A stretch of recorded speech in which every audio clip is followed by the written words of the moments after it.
The day my HOA president demanded I share my 40-foot man lift with the neighborhood decorating committee was the same day I realized some people genuinely believe ownership means nothing if they want something badly enough.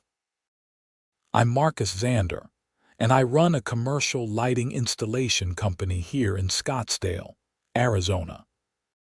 My business has been operating for 8 years, and I've built it from a 2-man operation working out of my garage to a respected company with 12 employees and enough equipment to handle major contracts across the Phoenix metropolitan area. The man lift sitting in my driveway wasn't some rental toy.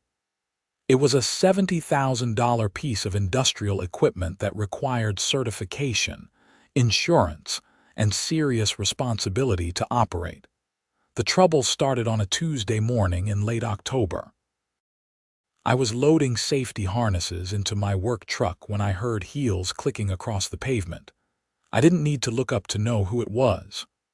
Barbara Pennington, our HOA president, had a distinctive walk that somehow managed to sound aggressive even on asphalt. "Marcus, I'm so glad I caught you before you left," she called out, her voice carrying that particular tone of false friendliness that immediately puts you on guard. I straightened up and turned to face her. Barbara was 52, always dressed like she was heading to a business meeting even though she hadn't worked outside her home in over a decade. Today, she wore a cream-colored pantsuit with gold jewelry that caught the Arizona sun. "Morning, Barbara. What can I do for you?" She smiled, but it didn't reach her eyes. The HOA board met last night and we're planning something really special for the neighborhood this holiday season. We want to put up elaborate decorations on the entrance monument, really show off our community pride. And we thought, since you have that wonderful lift right here, it would be perfect for the job. I felt my jaw tighten. That's a piece of commercial equipment, Barbara. It's not something you can just borrow like a ladder. Her smile faltered slightly. "Well, I understand it's valuable, but surely you can spare it for a few hours. It would really benefit the entire community. We're all neighbors here." "It's not about being neighborly," I said, keeping my voice level. "That machine requires certified operators. OSHA regulations are very specific about this. Only people with proper training and certification can operate aerial work platforms." Barbara waved her hand dismissively.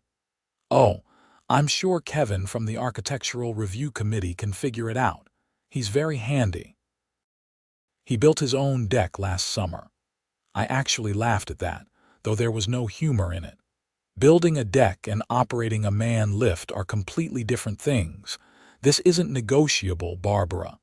My insurance specifically covers only certified operators. If anyone else touches that equipment and gets hurt, I'm liable for everything. That's my business, my livelihood on the line." Her expression hardened.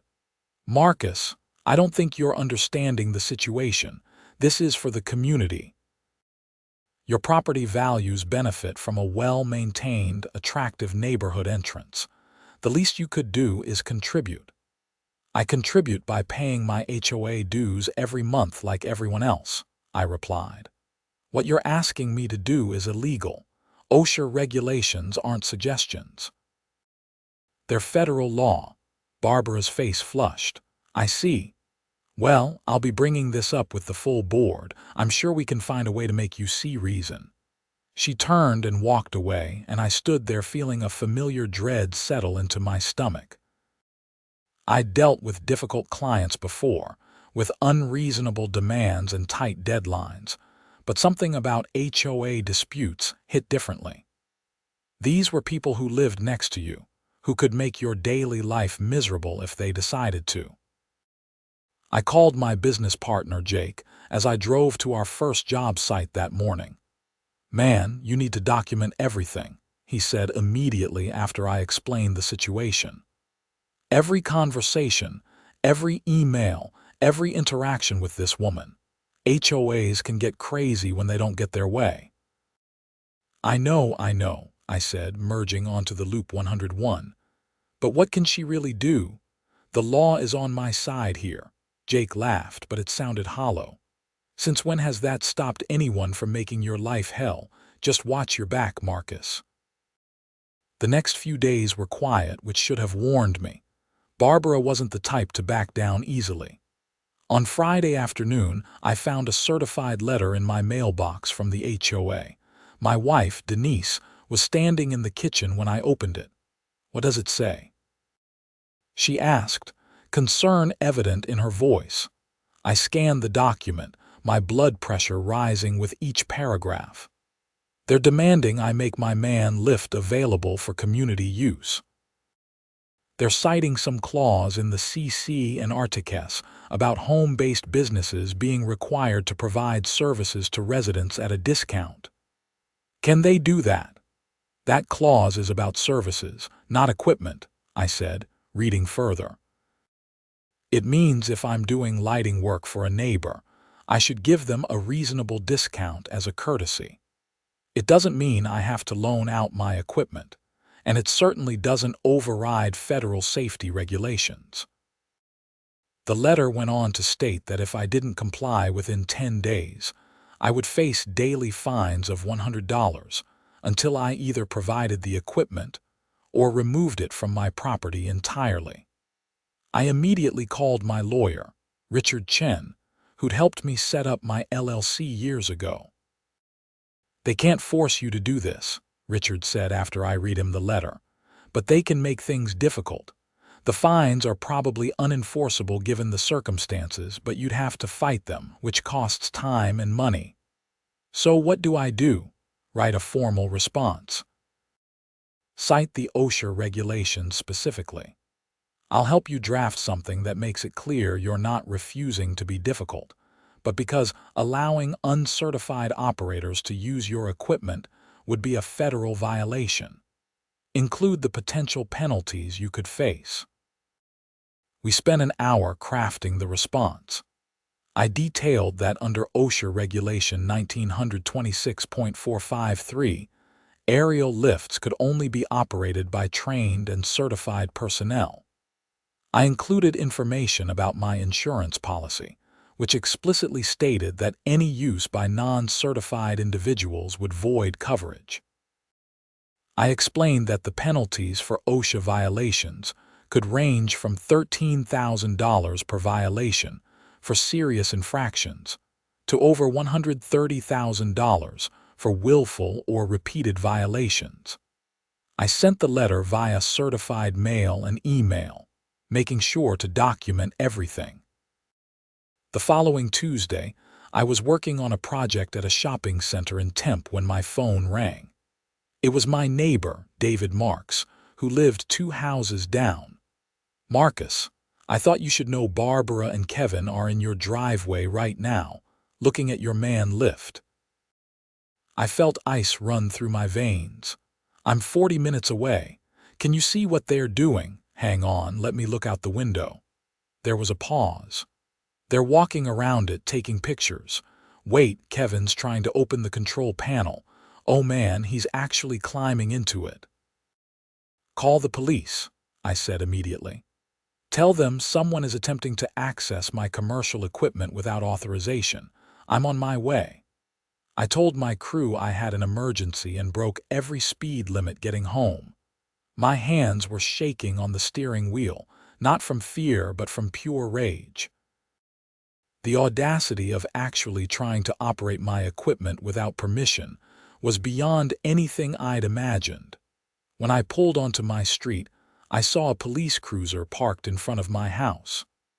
Barbara and Kevin were standing on the sidewalk, both looking indignant. The officer, a young guy named Patterson according to his name tag, was taking notes. I parked and walked over quickly. "Officer, I'm Marcus Xander. This is my property and that's my equipment." "Mr. Xander, these individuals claim they have authorization from the homeowner association to use this lift." "They absolutely do not," I said firmly. "That's a commercial aerial work platform worth $70,000. It requires OSHA certification to operate, and neither of them has that certification. I've already sent the HOA a formal letter explaining why I cannot allow uncertified operators to use it. Barbara stepped forward.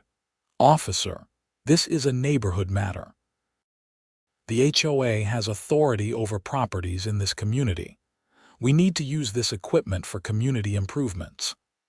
Madam, that doesn't give you the right to access someone's private property or equipment without permission, Officer Patterson said. Mr. Xander, do you want to press charges for trespassing? I looked at Barbara's furious face and Kevin's embarrassed one. Part of me wanted to say yes to make a point that would stick, but I also had to live in this neighborhood. Not this time, I said. But I want it documented that they attempted to access my equipment without permission. If it happens again, I will press charges. Officer Patterson nodded and made notes in his report. I'm going to advise both of you to stay away from Mr. Xander's equipment and property. Any further attempts to access it without permission will be considered criminal trespassing. After the officer left and Barbara and Kevin had retreated, David came over from his house. That was wild, man, he said, shaking his head. I've never seen Barbara that angry. Her face was purple when the cop told her she couldn't just take your stuff. Thanks for calling me, I said. I don't know what they thought would happen, that they'd just fire it up and drive it away. I think that's exactly what they thought, David replied. Kevin had a trailer hooked up to his truck. It's still parked around the corner. That night, I couldn't sleep. Denise and I talked for hours about what to do. The HOA had clearly escalated beyond reason, and I had no idea how far they'd go. Maybe we should just move, Denise suggested. Start over somewhere without an HOA. I've built my business here, I said. All my clients are in this area. My crew's live nearby, and we love this house. Why should we have to leave because Barbara Pennington can't understand basic safety regulations? The next day, I installed security cameras covering my driveway and the area where the man lift was parked. I also had a heavy-duty chain and lock system installed that would prevent anyone from moving it without cutting through hardened steel. For about a week, things were quiet again. I started to hope that the police visit had scared some sense into Barbara. Then, the next HOA letter arrived. This one was worse. It stated that my business was in violation of the community's home-based business regulations due to the industrial eyesore of the man lift in my driveway. They were now fining me $200 per day until I removed it from the property. The letter also stated that I was required to attend a special HOA board meeting to address my hostile attitude toward community cooperation. I called Richard again. He'd seen the letter as I'd forwarded it immediately. This is harassment at this point, Richard said. They're retaliating against you for not giving them what they want. We need to respond strongly. What are my options? We can file a lawsuit against the HOA for harassment and for attempting to enforce rules in a retaliatory manner. We can also file a complaint with the Arizona Department of Real Estate, which oversees HOA conduct. But Marcus, you need to understand this will get expensive and messy. How expensive? Legal fees could run $20,000 to $30,000, maybe more if they fight hard, and it could take a year or more to resolve. I felt sick. That was money I'd planned to use to expand my business, maybe buy another truck and hire more crew. But what choice did I have? Let's do it, I said. I'm not letting them bully me into breaking federal law or giving up my livelihood. The special HOA meeting was scheduled for the following Thursday evening. Richard advised me to attend, but to record everything and say as little as possible beyond stating my legal position. The meeting was held in the community clubhouse, a nice facility with a large meeting room. When I arrived with Richard, About 30 neighbors were already there. The board sat at a table at the front, Barbara in the center, with Kevin to her left and 3 other board members I barely knew to her right. Barbara called the meeting to order with a sharp rap of her gavel. "We're here tonight to address the ongoing situation with Mr. Xander and his refusal to cooperate with community needs." "That's not an accurate representation," Richard said immediately, standing. "I'm Richard Chen, Mr. Xander's attorney. My client hasn't refused to cooperate. He's refused to break federal law, which is a significant distinction." Barbara's eyes narrowed. "Mr. Chen, you're a guest at this meeting. You'll speak when recognized." "Actually, under Arizona HOA law, homeowners have the right to have an attorney present and speaking on their behalf at HOA meetings," Richard replied calmly. "But I'm happy to wait my turn in the formal discussion." We sat down, and Barbara went through her prepared presentation. She showed photos of the man lift in my driveway, talked about how it was an eyesore that hurt property values, and painted a picture of me as an uncooperative resident who put his own interests above the community. "Mr. Xander has refused repeated requests to make his equipment available for community improvement projects," Barbara said. "He claims OSHA regulations prevent him from doing so, but we've consulted with our own experts who say that's not accurate."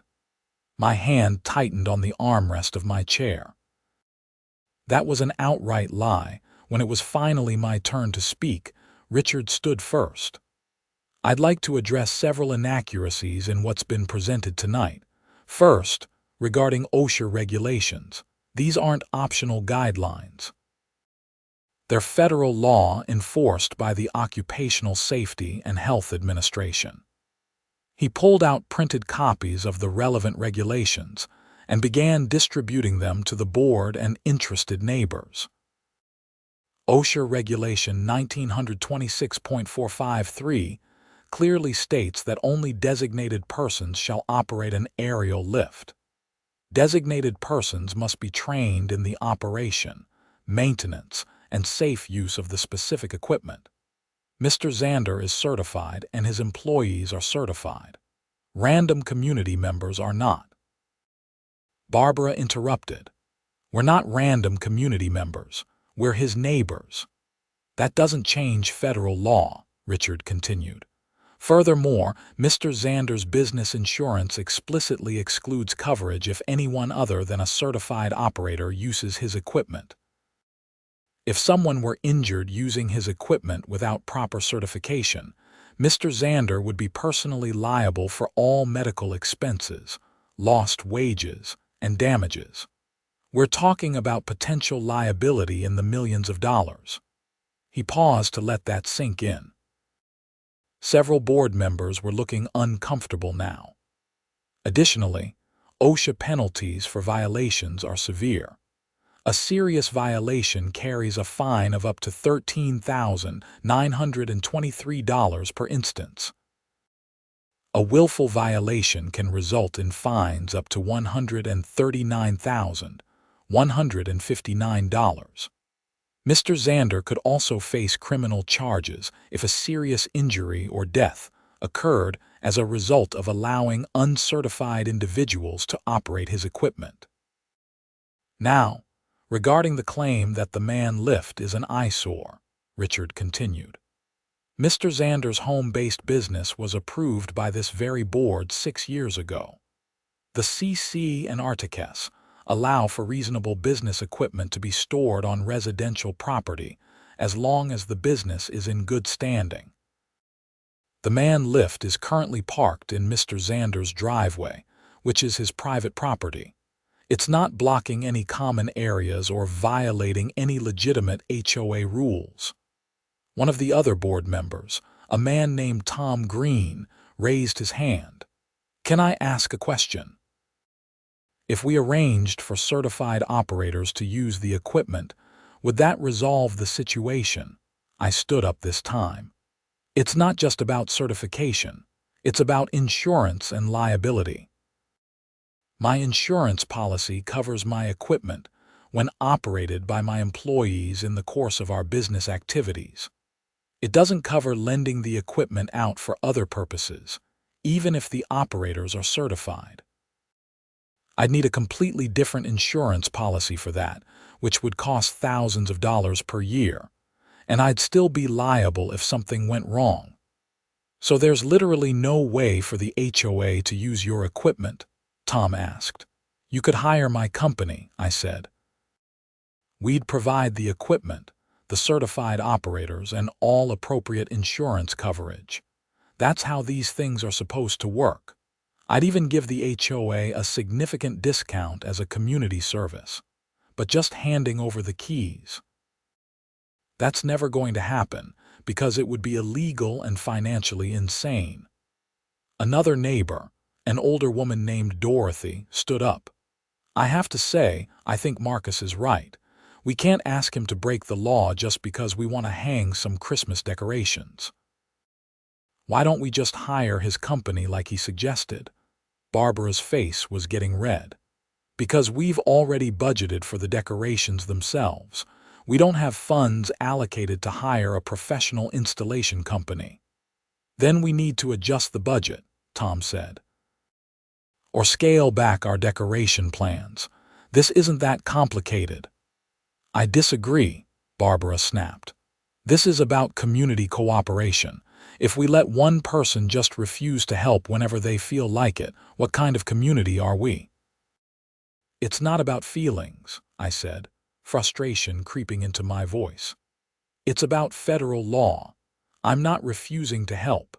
I'm refusing to commit a federal violation that could cost me my business, my house, and potentially land me in legal trouble. The meeting devolved into arguments between board members and neighbors. Some people sided with Barbara, claiming I was being difficult and unneighborly. Others supported me, pointing out that asking someone to break the law was unreasonable. After 2 hours of heated discussion, no resolution was reached. Barbara adjourned the meeting angrily, and I left feeling drained. Over the next week, I received 3 more violation notices from the HOA, each with increasing fines. Richard filed our lawsuit against the HOA, claiming harassment, improper enforcement of CC and Articus, and retaliation. We also filed a complaint with the Arizona Department of Real Estate. Then things got weird. I started receiving anonymous notes in my mailbox, calling me selfish and suggesting I should move if I didn't want to be part of the community. Someone spray-painted "Share" on my driveway in the middle of the night. My security cameras caught a figure in a hoodie, but I couldn't identify them. I reported everything to the police, building a documentation trail. Officer Patterson, who'd responded to the original incident, seemed genuinely concerned about the escalation. "This is getting out of hand," he said when he came to take a report about the vandalism. HOA disputes can get nasty, but this is crossing lines. The breakthrough came from an unexpected source. Tom Green, the board member who'd asked reasonable questions at the meeting, called me on a Saturday morning. "Marcus, I think you should know what's really going on," he said. "Can we meet somewhere private?" We met at a coffee shop in a different neighborhood. Tom looked uncomfortable, fidgeting with his cup. "I should have spoken up sooner," he began. "But Barbara has a way of steamrolling everyone, and I didn't want to be her next target. The thing is, this isn't really about community decorations." "What do you mean?" Tom sighed. "Barbara's son runs a handyman business. He got a contract to do some major maintenance work at the community entrance, including installing new lighting on the monument. The contract is worth about $15,000. He told Barbara he'd need to rent a man lift for a week to do the job properly, which would eat up about $3,000 of his profit. Understanding dawned on me. So Barbara thought if she could force me to provide my equipment for free, her son could pocket that extra $3,000. Exactly. She's been pushing this idea of community cooperation, but it's really about getting free equipment for her son's business. When you wouldn't go along with it, she started looking for ways to punish you. That's fraud, I said. She's abusing her position as HOA president for personal financial gain. I know, Tom said, and I'm willing to testify to that if necessary. I'm actually going to resign from the board. I should have stopped this from the beginning. Armed with this information, Richard amended our lawsuit to include allegations of fraud and abuse of fiduciary duty. We also provided the information to the Department of Real Estate. The response was swift. The Department of Real Estate launched a formal investigation into the HOA's conduct. Barbara was required to turn over all communications related to the equipment request, including emails and text messages. What they found was damning. Multiple email exchanges between Barbara and her son discussing how to pressure me into providing the equipment. Text messages where Barbara explicitly stated she'd make his life hell until I cooperated. Even a conversation where she and Kevin discussed possibly taking the equipment while I was away on a job. 2 weeks later, I received a certified letter from the Department of Real Estate. Barbara Pennington had been removed as HOA president and banned from serving on the HOA board. The HOA was being placed under investigation for mismanagement, and all fines against me were nullified and refunded. But that wasn't the end of it. Richard pushed forward with the lawsuit, and we eventually reached a settlement. The HOA had to pay my legal fees, which had climbed to just over $23,000. They also had to pay me $15,000 in damages for the harassment and stress. Additionally, they were required to send a formal apology letter to all residents explaining what had happened and acknowledging that my position had been correct all along. Barbara's son lost the maintenance contract with the HOA. The community hired a different company, and I actually provided my man lift services at a discounted rate for the new contractor, who had certified operators on staff. The most satisfying part came about 3 months after everything was settled. I was loading equipment for a job when I saw someone walking up my driveway. I tensed, expecting more trouble, but it was Dorothy, the older woman who'd spoken up at the meeting. "Marcus, I wanted to personally thank you," she said. After all this came out, a bunch of us residents started looking more closely at the HOA's finances. Turns out Barbara had been doing a lot of questionable things with community money. We found thousands of dollars in unexplained expenses, contracts awarded to family members, all sorts of issues. What happened? We filed a formal complaint, and there's now a full audit happening. The HOA's insurance is covering the legal costs, but Barbara and Kevin are likely going to face consequences. We also voted in a completely new board, people who actually want to serve the community rather than use it for personal gain. "That's great to hear," I said, genuinely pleased. Dorothy smiled. "You standing up to her started all of this. A lot of us had been intimidated by her for years. Seeing you fight back gave us the courage to do the same." As spring turned to summer, life in the neighborhood returned to a new normal. The new HOA board was reasonable and professional. They actually came to me asking for recommendations on lighting upgrades for the common areas, and when I provided them with quotes for my services, they hired me without any drama. The community entrance got its new lighting and looked great. I provided the man lift and one of my certified operators at a fair price, and everyone was happy. The decorations that had started the whole mess were eventually installed by professionals who knew what they were doing. One evening, about 6 months after the initial confrontation, I was sitting on my back patio with Denise, watching the sun set over the desert landscape. My man lift was parked in the driveway, gleaming after a fresh wash, ready for the next day's work. "You regret how things went down?" Denise asked. "All the stress, the money spent on lawyers, the conflict." I thought about it carefully. "No," I finally said. "I mean, it wasn't fun going through it, but some things are worth fighting for. OSHA regulations exist because people died in workplace accidents. Those aren't rules to ignore because someone wants a shortcut. And the principle of it, that people can't just bully you into doing whatever they want, that matters. You could have just moved the lift somewhere else, stored it at a facility," she pointed out. "Sure, but that would have cost me thousands a year in storage fees, plus the hassle of picking it up and dropping it off for every job. And more importantly, I shouldn't have to. I followed every rule, got proper approvals, and did everything right. Giving in to unreasonable demands just encourages more unreasonable demands." Denise squeezed my hand. "I'm proud of you.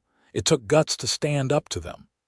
The funny thing is, after everything settled down, my business actually grew. Word got around about the HOA situation, and a lot of people in the area respected how I'd handled it. I picked up several new clients who specifically mentioned they appreciated working with someone who took safety and regulations seriously. About a year after the initial incident, I was at a local business association meeting when I ran into the facilities manager for a large resort property. He'd heard about the HOA situation through mutual connections. "I've got to say, the way you handled that impressed me," he said. "We're looking for a new lighting contractor for our properties. Someone who takes safety seriously and won't cut corners. Would you be interested in bidding on some projects?" That conversation led to a contract that increased my business revenue by 40%. I hired 3 new employees and bought a second man lift. My company was thriving specifically because I'd refused to compromise on safety and legal requirements. As for Barbara, I heard through the neighborhood grapevine that she and her husband ended up selling their house and moving to a different community. The audit of the HOA finances had revealed enough questionable activity that she faced potential legal consequences. From what I understood, she settled several claims from the HOA's insurance company and agreed to never serve on another HOA board. Her son's handyman business also took a hit. Once word got around about the attempted scheme to get free equipment use, a lot of people in the area stopped hiring him.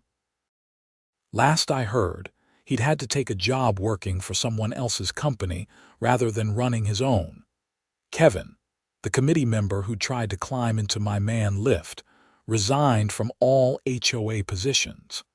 He actually apologized to me at a neighborhood event several months later. "I got caught up in Barbara's enthusiasm and didn't think it through," he said, looking embarrassed. "I should have known better. Building a deck really isn't the same as operating heavy equipment. I could have gotten seriously hurt." "Yeah, you could have," I agreed. No hard feelings, but that's exactly why those regulations exist. The new HOA board turned out to be excellent. They focused on actual community needs rather than personal agendas. They were transparent with finances, held regular meetings where residents could voice concerns, and made decisions based on what was best for everyone rather than what benefited board members personally. Tom Green, despite his initial resignation, was convinced by neighbors to run for the board again in the next election. He won easily and helped shape the new culture of accountability and reason. One of the first things the new board did was revise the home-based business rules to make them clearer and more reasonable.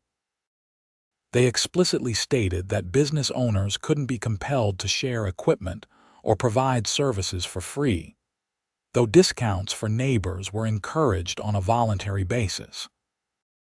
They also added provisions to prevent board members from using their positions to benefit their own businesses or those of family members. Any potential conflict of interest had to be disclosed publicly, and the member with the conflict had to recuse themselves from related decisions. These changes made the whole community better. Several other residents ran home-based businesses, and the new clarity in the rules helped everyone understand their rights and responsibilities. About 18 months after the original incident, the Arizona Department of Real Estate completed their investigation. They found multiple violations in how the HOA had been managed under Barbara's leadership. The HOA itself was fined $10,000, though the new board successfully argued that they shouldn't be held responsible for the previous administration's misconduct. The fine was reduced to $2,000, which they paid from reserve funds. Barbara personally faced consequences, too. The Department of Real Estate referred her case to local prosecutors for potential fraud charges. While criminal charges were never filed, likely due to the difficulty of proving criminal intent, she did face civil penalties and was permanently banned from serving on any HOA board in Arizona. My lawsuit settlement had been just the beginning. Several other residents who'd had conflicts with Barbara during her tenure came forward with their own stories of harassment and abuse of power. A few filed their own complaints and lawsuits. Barbara and her husband ended up paying out over $60,000 in various settlements. The whole situation became something of a cautionary tale in Scottsdale HOA circles. I was even invited to speak at a local property management conference about the importance of understanding OSHA regulations and respecting homeowners' rights. The key thing people need to understand, I told the audience of property managers and HOA board members, is that good intentions don't override the law. Barbara Pennington probably genuinely believed she was acting in the community's best interest. But that doesn't make it okay to pressure someone into breaking federal safety regulations. I talked about the importance of proper channels, about getting professional quotes for professional services, and about the dangers of trying to cut corners on safety. Several people came up to me afterward with questions and thanked me for sharing my experience. My business continued to grow, and I eventually moved my equipment storage to a small commercial yard I purchased about 2 miles from my house. It made more sense as my equipment inventory expanded, and honestly, even though I'd won the right to keep the man lift at my home, I didn't need the constant reminder of the battle every time I pulled into my driveway. The commercial yard worked out great.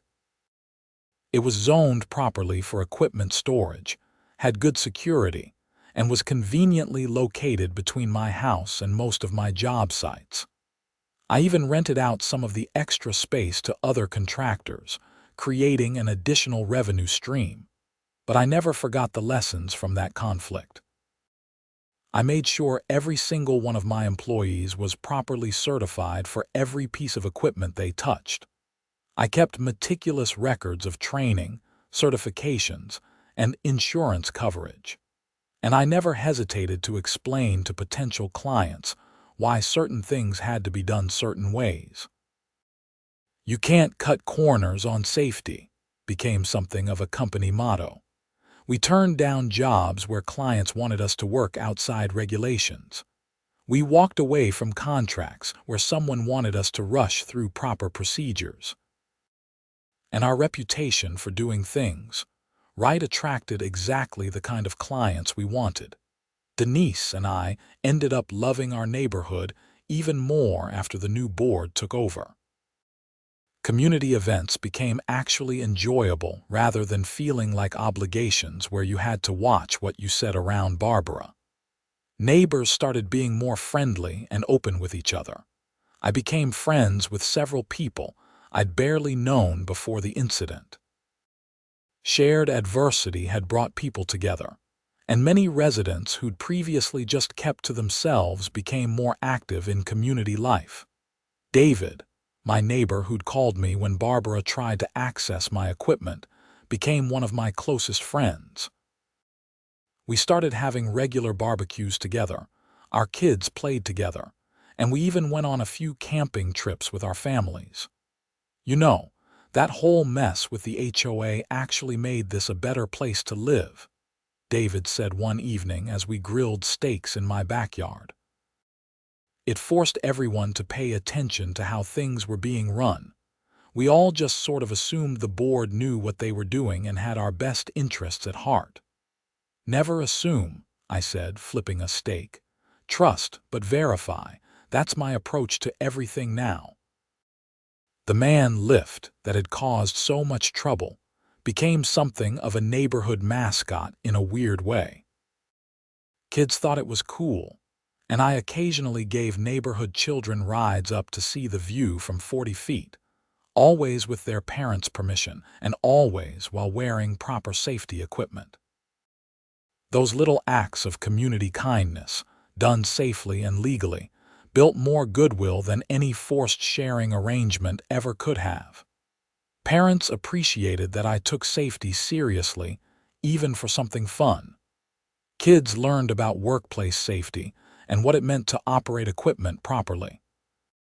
I even started an informal mentorship program, partnering with a local high school to show students interested in the trades what commercial lighting work involved. Several students came to shadow my crews, learning about safety regulations, proper equipment operation, and what it took to run a successful contracting business. 2 of those students eventually came to work for me after graduation, and both turned out to be excellent employees. They'd seen from the beginning how seriously we took safety and regulations, and that culture became part of their work ethic. Looking back now, 3 years after that initial confrontation with Barbara in my driveway, I realize how much that conflict shaped not just my business but my entire approach to life. Standing up for what was right, even when it was difficult and expensive, had been worth it in ways I couldn't have predicted. My company was stronger, my community was better, and I'd learned that sometimes the hardest thing to do is also the right thing to do. Federal safety regulations weren't bureaucratic nonsense designed to make life difficult. They were rules written in blood, created because people had been hurt or killed when proper precautions weren't taken. Every time I saw that man lift, whether at my commercial yard or on a job site, I remembered why those rules mattered. Not because OSHA said so, but because at the end of every workday, I wanted my employees to go home safe to their families. I wanted clients' properties to be improved without anyone getting hurt, and I wanted to sleep at night knowing I'd done things the right way. Barbara Pennington had tried to bully me into cutting corners, into prioritizing convenience over safety, into breaking federal law for the sake of saving her son a few $1,000s. She'd failed, and in failing, she'd taught an entire community an important lesson about accountability, proper governance, and the importance of doing things right. The settlement money I'd received went toward expanding my business, but I also donated some to a local charity that taught workplace safety to young workers entering the trades. If my experience could help even one person understand why safety regulations mattered, then all the stress and conflict would have been worth it. As I sit here now, thinking about everything that happened, I realize I wouldn't change a thing.